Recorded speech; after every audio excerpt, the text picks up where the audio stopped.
तिलचट्टों ने एक नया अभियान शुरू किया है। स्कूलों का इंस्पेक्शन करेंगे। क्यों भाई? आप इंस्पेक्टर ऑफ स्कूल्स हो, आप डिस्ट्रिक्ट कलेक्टर हो, आप जनप्रतिनिधि हो, क्या अधिकार है आपके पास कि आप स्कूलों का निरीक्षण करेंगे? सरकार को इसको सख्ती के साथ तुरंत रोकना चाहिए। आप जानते हैं इसके क्या दुष्परिणाम हो सकते हैं? यह अभियान कितना खतरनाक हो सकता है? कल को 4 लफंगे इकट्ठे होंगे और किसी भी स्कूल में जाकर सर्च अभियान के नाम पर लड़कियों को छेड़ेंगे तो क्या करोगे? कल को कोई घटना अगर इस तरह की हो गई कि 10 लोग पहुंच गए कि हम तो कॉकरोच हैं, कॉकरोच वो गटर में जो रहते हैं, और स्कूल में घुस जाएंगे और हम बच्चों को डिस्टर्ब करेंगे, मानसिक रूप से डिस्टर्ब करेंगे। आपको पता है बचपन कितना नाजुक होता है, उसके मन पर किसी भी बात का कितना प्रभाव पड़ता है। आप कोई साइकियाट्रिस्ट हो कि उनकी साइकोलॉजी का ध्यान रखोगे? और दूसरी बात इससे भी खतरनाक हो सकती है, कल को 5-7 लोग जाएंगे किसी स्कूल में और कहेंगे प्रिंसिपल साहब आपके स्कूल में तो बहुत गड़बड़ है, हम इसकी रील बनाकर पूरे देश में प्रसारित करेंगे यूट्यूब पर, और आप तो बहुत बदनाम हो जाएंगे, सस्पेंड भी हो सकते हैं। वरना जरा एक गड्डी आने दो हमारी जेब में। क्या कर रहे हो भैया? सरकार क्या कर रही है? स्कूलों का निरीक्षण करने जाएंगे।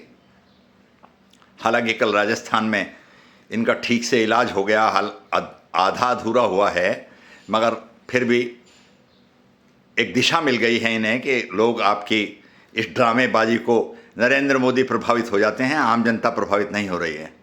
आम जनता में आपकी छवि घटिया, हिंदू विरोधी, इस्लाम परस्त, साम्यवादी, देश विरोधी, देश में आगजनी और उपद्रव करने वाले तत्वों के रूप में है। किसी गलतफहमी मत रहना। और वो अभिजीत दीप के महाराष्ट्र के एक स्कूल में अंदर बैठा है और बच्चों को कॉपी खोलकर बुलडोजर दिखा रहा है, उनसे सवाल कर रहा है।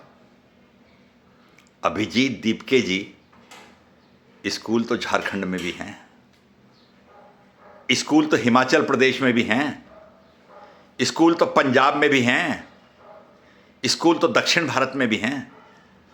आपको केवल भारतीय जनता पार्टी के राज्य क्यों मिलते हैं निरीक्षण करने के लिए? झारखंड के लोग जब चिल्ला रहे थे तब तो आपको टाइफाइड हो, मुझे टाइफाइड है, मैं कैसे जाऊं?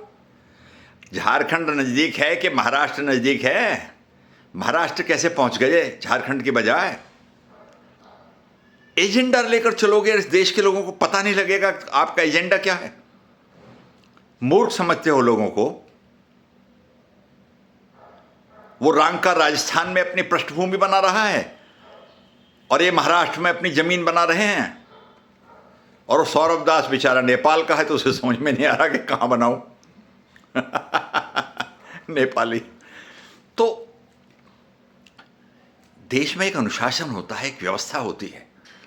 आप जाकर डीएम से शिकायत कर सकते हैं कि आप स्कूलों का निरीक्षण कीजिए, स्कूलों में ये कमी हो सकती है। आप स्कूलों का निरीक्षण नहीं कर सकते। कल को तो आप डीएम ऑफिस में जाओगे, कहेंगे कि फाइल दिखाओ, कितने हथियारों की फाइलें आपके पास पड़ी है और क्या क्या फाइनेंस। कल को तो आप मुख्यमंत्री कार्यालय में जाओगे कि हम कॉकरोच हैं, हमको अधिकार है, हम यहाँ जांच करने आए हैं। पुलिस के कार्यालय में जाओगे, एसएसपी से पूछोगे क्या क्या कार्रवाई हो रही है। बाप का राज है। सोरोस ने पढ़ा लिखा कर भेजा तो इसका मतलब ये थोड़ी कि पूरे भारत पर तुम्हारी सत्ता हो गई है। दिल्ली में चल गई तुम्हारी गुंडागर्दी, जरा यूपी में करके दिखाओ, पता लग जाएगा औकात क्या होती है। और एक राहुल गांधी हैं, शुरू से बेचारे लकीर पीट रहे हैं।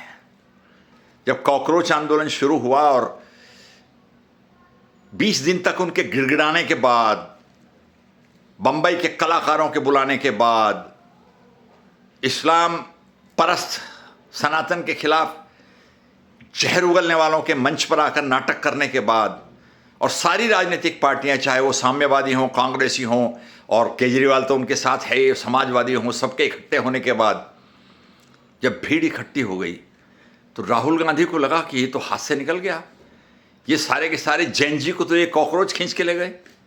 तो आ गए लकीर पीटने। इस बेचारे बदकिस्मत के किस्मत में ये लिखा है, जाकर प्रधानमंत्री की दीवार के पास लेट गए। भवन तो जब तक शुरू भी नहीं हुआ था पहले लेट गए और उठाकर गाड़ी में रख दिया, तो ऐसी हालत हो गई जैसे दम निकल जाएगा, इनको तो यहाँ ऑक्सीजन देनी पड़ेगी। और अब कल जब आंदोलन खत्म हुए 20 दिन हो चुके हैं, एक मुस्लिम युवक को लेकर पहुंच गए। क्या पता मुस्लिम वोट इसी के बहाने जुड़ जाए। ये तो बिहार में अखिलेश यादव, उत्तर प्रदेश में अखिलेश यादव ने तोड़ लिए हैं, बिहार में तेजस्वी ने तोड़ लिए हैं, बंगाल में ममता बनर्जी ने तोड़ लिए हैं, तो क्या पता इस मुस्लिम युवक के बहाने मिल जाए। कह रहे हैं उसको पैलेट गन लगी है। एक पैलेट गन चली और एक आदमी को लगी, बस। ना किसी ने उसे देखा, ना चलाते देखा। और उसके छर्रे तो चारों तरफ फैलते हैं ना। कश्मीर इसका उदाहरण है कि एक पैलेट गन चलती थी तो 10 आदमियों को घायल करती थी, एक आदमी को लगी है केवल। उत्तर प्रदेश के पूर्व डीजीपी विक्रम सिंह तो कह रहे थे कि कट्टे की चली हुई गोली के निशान है। ये मुसलमानों के गांव गांव में कट्टे बनाए जाते हैं। हमारे उत्तर प्रदेश में तो किसी को कट्टा चाहिए तो 2-4 बदमाशों से पूछ लो, बता देंगे फला गांव में बनते हैं, और 2000-2500 मिल जाता है। कहीं कट्टे का एक्सपेरिमेंट कर रहे होंगे।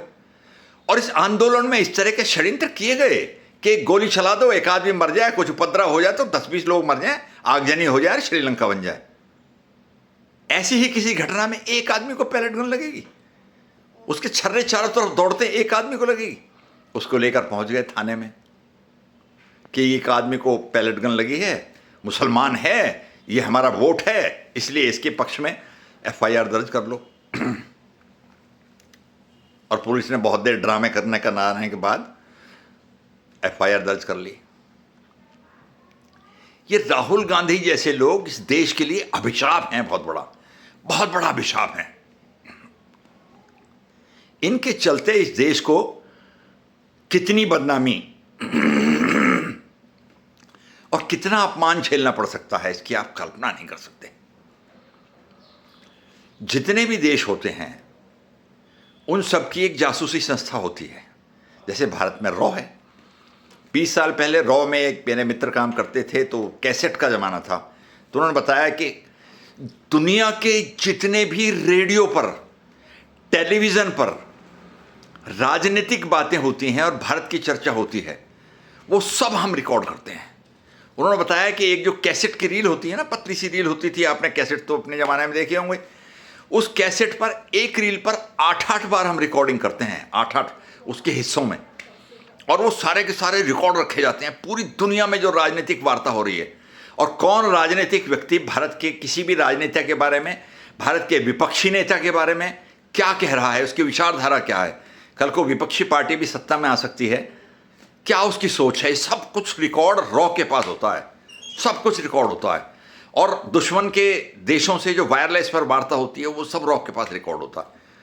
एक पूरे के पूरे ऑफिसों का, ये जो दिल्ली में बड़े बड़े ऑफिस बने हुए हैं, हर राज्य में बने हुए हैं, इनका काम ही सिर्फ ये होता है, ये कोई जासूसी करते थोड़ी घूम रहे हैं, ये अंतर्राष्ट्रीय आवाज़ों को रिकॉर्ड करते हैं और पता लगाते हैं कि किस देश के राजनयिक ने या विपक्षी दल के नेता ने हमारे बारे में क्या कहा, भारत के बारे में क्या कहा, उसकी रणनीति क्या है, भविष्य में वो क्या करने जा रहा है। तो ऐसी ही संस्था सब देशों में है। पाकिस्तान के पास आईएसआई है, अमेरिका के पास सीआईए है, इजराइल के पास मोसाद है, पीपुल्स लिबरेशन आर्मी चाइना के पास है, जर्मनी के पास बीएनडी है, बीएनडी के नाम से उनकी संस्था है, इंग्लैंड के बाद एसआईएस है। ऐसी ही संस्था इटली के पास भी है, क्यों नहीं होगी। इटली एक अच्छा भला मजबूत विकसित देश है।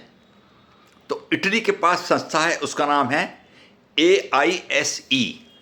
AISE नाम की संस्था पूरी दुनिया में हमारे विरोध में क्या कहा जा रहा है, हमारे पक्ष में क्या कहा जा रहा है, इसको रिकॉर्ड करती है। अब जब उन्हें पता लगेगा कि भारत का सबसे लंबे समय तक सत्ता करने वाली पार्टी का, सबसे पुरानी पार्टी का नेता राहुल गांधी इटली का विरोध नहीं कर रहा है, किसी प्रकार की राजनीतिक नीतिगत विरोध नहीं कर रहा है, बल्कि छिछोरा और अश्लील मजाक हमारी प्रधानमंत्री का उड़ा रहा है। छिछोरा और अश्लील मजाक, जिसकी नंसाल भी इटली में है, तो क्या प्रभाव पड़ेगा? राहुल गांधी की छवि पर तो क्या प्रभाव पड़ेगा पता नहीं, मगर भारत की छवि पर क्या प्रभाव पड़ेगा? भारत में ऐसे लोग रहते हैं जो इटली की महिला प्रधानमंत्री के खिलाफ ऐसे अभद्र और अश्लील बाहों में लेकर कहेंगे कि ये मेलोनी समझकर आपने वो बाहों में लिया। इस पागल आदमी का नियंत्रण किया जाना चाहिए। इसको पागल खाने में भर्ती करके इंजेक्शन लगाए जाने चाहिए। ये पता नहीं देश को कितना डैमेज कर देगा। और मैंने कल भी कहा था कि जो आदमी मूर्ख और धूर्त जो दोनों होता है तो वो तो और खतरनाक होता है। आपने देखा दो तरह के पागल होते हैं। एक पागल वो होते हैं जो लोगों को सिर फोड़ते फिरते हैं, पत्थर मारते फिरते हैं, और एक पागल वो होते हैं जो अपने ही मगन रहकर घूमते रहते हैं। मैंने तो ऐसे पागल भी देखे हैं कि अपना खाना दूसरों को देते हैं। तो ये वो वाला पागल है जो सिर फोड़ता फिरता है दूसरों का। मूर्ख राजीव गांधी की मूर्ख औलाद, उसको एक इटली की महिला ने नचाया उंगलियों पर और पूरा देश लौट लिया, और इसे भी वही इटली की महिला नचा रही है अपनी उंगलियों पर। मेरे बेटे को प्रधानमंत्री बना दो। अंतर्राष्ट्रीय स्तर पर एक देश की महिला प्रधानमंत्री का मजाक उड़ाएंगे। जो लोग राहुल गांधी के समर्थक हैं वो गंभीरता से विचार करें, मेरी बातों को सुने और उन पर मनन करें। नमस्कार।